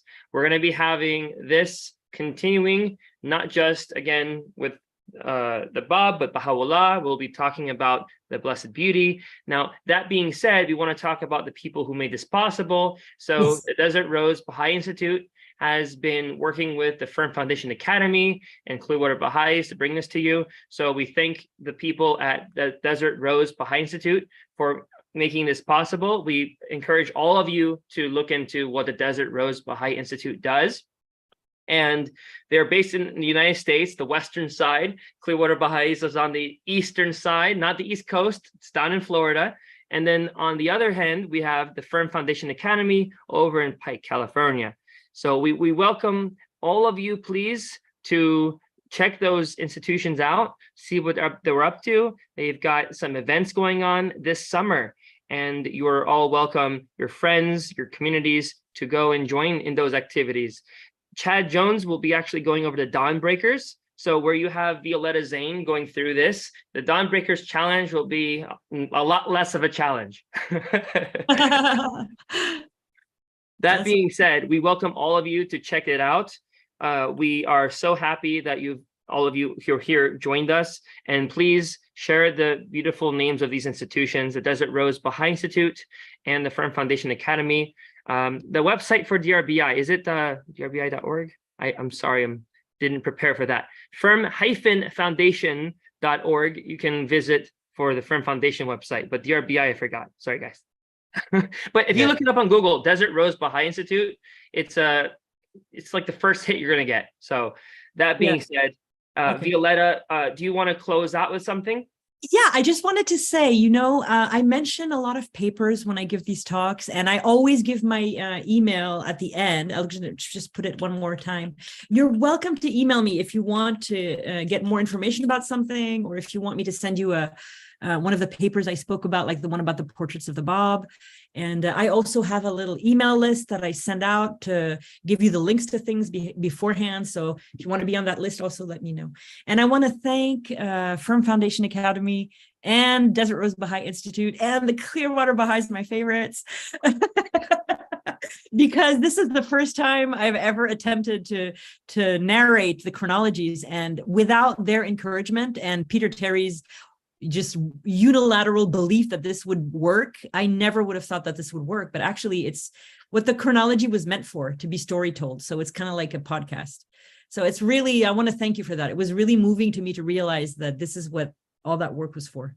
And to spell the email out, it is V as in Victor, I as in Igloo, O as in Olive, L as in Larry, E as in Echo, T as in Tango, T as in Tango, A as in Alpha, Z as in Zeta, at gmail.com, the email.